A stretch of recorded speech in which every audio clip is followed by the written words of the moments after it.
ॐ भागर्थाविव सम्पृक्तौ भागर्थप्रतिपत्तये जगतः पितरौ वन्दे पार्वती परमेश्वरौ।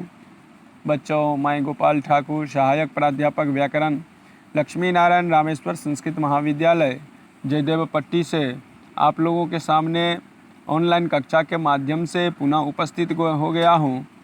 बच्चों, आज मैं शास्त्री द्वितीय वर्ष के लिए द्वितीय खंड के लिए व्याकरण महाभाष्यम से कुछ सूत्रों का व्याख्या करने जा रहा हूँ। कहते हैं, वर्ण व्यत्ययापयोपर्जन विकारोख्योर्थदर्शनात्। वर्ण व्यत्ययापयोपजन विकारोर्थदर्शनाम्यामहे अनर्थका वर्णा इति वर्ण व्यत्यते कृतेत संज्ञे कसे सिक्ताः सिंहे सिंहः। वर्ण व्यत्ययो नार्थ व्यत्ययः आपयो लोपः हतः घन्ति घन्तो घणः। वर्णापयो नर्थापयः उपजनम् आगमः। लविता लवितुं वर्णोपजन्तो नार्थोपजनः विकारः आदेशः घातयति घातकः। अर्ण विकारो नार्थ विकारः यथैव वर्ण्यायातपाययो जन विकारा भवन्ते तदर्थ व्यतिपायाय उपजनाविकरदैर्भृतव्यं न चेत तद्यः अतो मन्यामहे अनर्थकाः वर्णाः इति। वर्ण व्यत्यते तदुक्तं वर्ण्यत्वते चार्थन्दगमनार्ध्वानुपलब्धौ चार्थगन्तौ इति। तस्य नाक्तिकरणोद्यावेते द्वितीय वार्तिके का अर्थ बतलाते हैं कि वर्णों को उलट फेर लोप आगम और आदेश के लिए जाने पर वो अर्थों के बने रहने से हम ऐसा समझते हैं कि वर्ण अर्थ रहित होते हैं। वर्णों में उलटफेर का उदाहरण कृत धातु से सिद्ध होने वाले तर्कु यह शब्द है। यहाँ तकार और ककार इन वर्णों के उलटफेर करने पर भी अर्थ वही बना रहता है।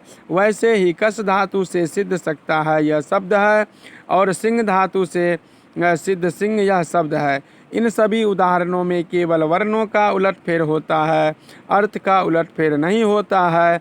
अपाय अर्थात लोप के उदाहरण हतः घणन्ति घनन्तु और अगणन है। इन सब स्थानों में वर्ण के लोप तो हुआ है किंतु अर्थ का नहीं।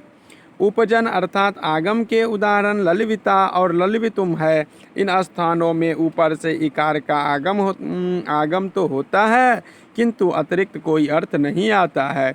विकार अर्थ आदेश के उदाहरण घातयति और घातक है।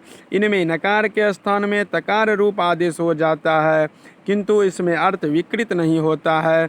वस्तुतः विचार किया जाए तो जैसे इन उदाहरण में वर्णों के उलटफेर लोप आगम और आदेश होते हैं, वैसे ही अर्थ का भी उलटफेर लोप आगम और विकार होना चाहता है, किंतु इन उदाहरणों में वैसा ही दिख नहीं पाता। इसलिए हम ऐसा समझते हैं कि वर्ण अर्थ रहित होते हैं। उभयमिदं वर्णे कुप्तम अर्थवंतो को इतः किमत्यनान्ययम्।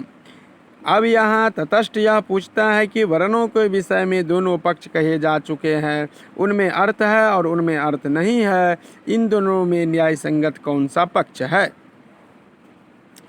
उभयमिति इत्याह कुतः स्वभावतः यथाः समान मीहमानानां चादीयमानानां चैकिर्धीर्ते युध्यन्ते अपरे न चेदानीं कश्चिदावनतिं कृत्वा सर्वैर्दिवितः शक्यम्।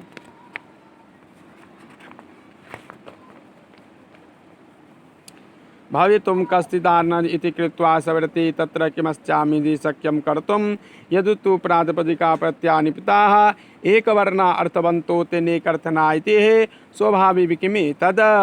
कहते हैं जो उभयमिति यत्याह यत्रान्वेदकर्मत्वशक्तये कल्पितुं तत्रैव भाषाभ्युन् गन्तव्यानः सर्वेत्येत्यर्थः। दोनों पक्ष न्याय संगत है ऐसा मैं मानता हूँ।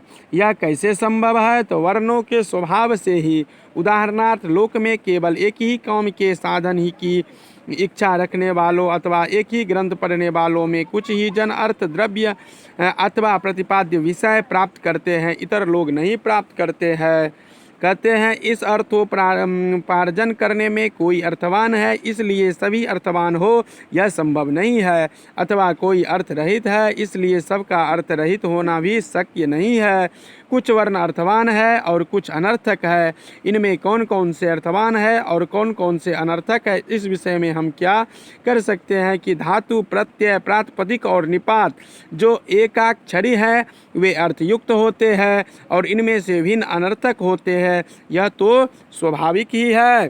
तो इस तरह से अगली कक्षा में फिर आगे को विषय को हम लोग बढ़ाएंगे। आज की कक्षा को मैं यहीं पर विश्राम करता हूँ। अगली कक्षा में पुनः आप लोगों के सामने उपस्थित हो जाऊँगा। आपेक्ष भाष्यम लेके। धन्यवाद।